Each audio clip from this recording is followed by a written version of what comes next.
श्री स्वामी समर्थ। आषाढ महिन्याच्या शेवटच्या दिवशी म्हणजेच अमावस्येला आषाढी अमावस्या किंवा दीप अमावस्या असे म्हणतात। श्रावणाचा पवित्र महिना सुरू होण्याच्या आदल्या दिवशी ही अमावस्या येत असल्याने घरातील दिव्यांची पूजा केली जाते। श्रावण महिन्यात वेगवेगळ्या सणांना वापरल्या जाणाऱ्या दिव्यांची हा महिना सुरू होण्याआधीच पूजा करण्याचा हा सण आहे। दीप अमावस्या म्हणजेच आषाढी अमावस्या होय। या दिवशी दीपपूजन करून आगामी श्रावण महिन्याची स्वागताची तयारी केली जाते। अंधारातून प्रकाशाच्या वाटेवर नेणारा दिवा हा मांगल्याचं प्रतीक आहे। त्यामुळे अनेक चांगल्या वाईट प्रसंगामध्ये आपल्या संस्कृतीत दिव्याला विशेष महत्त्व आहे। सुख समृद्धी मांगल्ये आपल्या आयुष्यामध्ये नांदावी या प्रेरणेने आषाढ महिन्याच्या शेवटच्या दिवशी दीपपूजन करून दीप अमावस्या साजरी केली जाते। दिव्यांची पूजा केल्यामुळे महालक्ष्मी आपल्यावर प्रसन्न होते। त्याचबरोबर घरामध्ये सुख शांती लाभते। तसेच आपल्यावरती सदैव महालक्ष्मीची कृपाही राहते आणि आपल्या आयुष्यातील अज्ञानरूपी अंधकार व ज्ञानरूपी प्रकाश आपल्या आयुष्यात यावा यासाठी या दिवशी दिव्यांची पूजा केली जाते। दीपपूजन करण्यासाठी घरातील सर्व फरशी पाण्याने स्वच्छ पुसून घ्यावी आणि देवाऱ्याच्या बाजूला एक स्वच्छ पुसलेला पाट किंवा चौरंग त्यावरती ठेवावा आणि त्या पाटाभोवती किंवा चौरंगाभोवती छान अशी रांगोळी काढावी आणि घरात असतील तेवढे चांदीचे, पितळेचे, तांब्याचे, मातीचे किंवा अन्य धातूचे जेवढे दिवे आहेत तेवढे घासून पुसून स्वच्छ करून या पाटावर नवीन वस्त्र अंथरून त्यावर तांदूळ पसरवून त्यावर दिवे ठेवावे।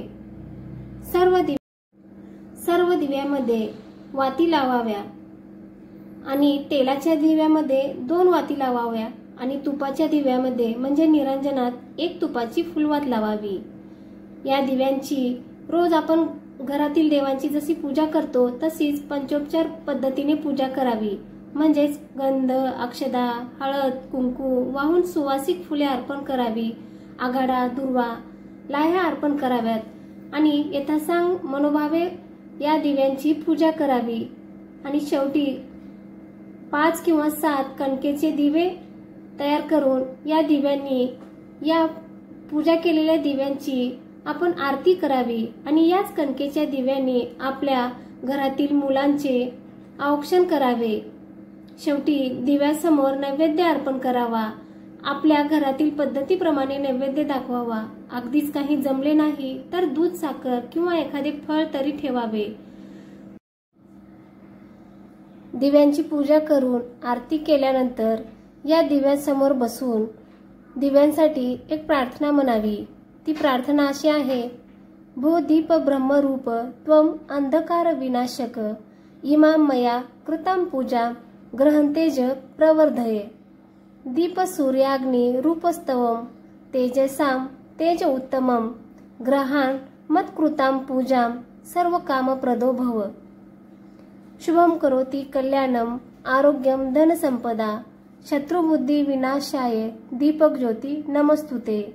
दिव्या दिव्या दीपोत्कार कानी कुंडले मोतीहार दिव्याला देखून नमस्कार। तिळाचे तेल कापसाची वात दिवा जळो मध्यान्हरात दिवा लावला देवापाशी उजेड पडला तुळशीपाशी माझा नमस्कार सर्व देवापाशी। दीपज्योती परब्रह्म दीपज्योती जनार्दन दीपो हरतु मे पापम संध्या दीप नमस्तुते। अशा प्रकारे दिव्यांची पूजा करून आरती करून त्या दिव्यांना प्रार्थना करून नमस्कार करावा आणि घरातील सुख समृद्धीसाठी आपण दिव्याला प्रार्थना करावी। ही प्रार्थना म्हणून दिव्यांना नमस्कार करावा। तर हा व्हिडिओ कसा वाटला कमेंट करून नक्की कळवा आणि चॅनलवर जर नवीन असाल तर चॅनलला सबस्क्राइब करा आणि साइडचे बेल आयकॉन ही क्लिक करा, जेणेकरून यापुढील येणारे व्हिडिओ सर्वात आधी तुमच्यापर्यंत येतील। श्री स्वामी समर्थ।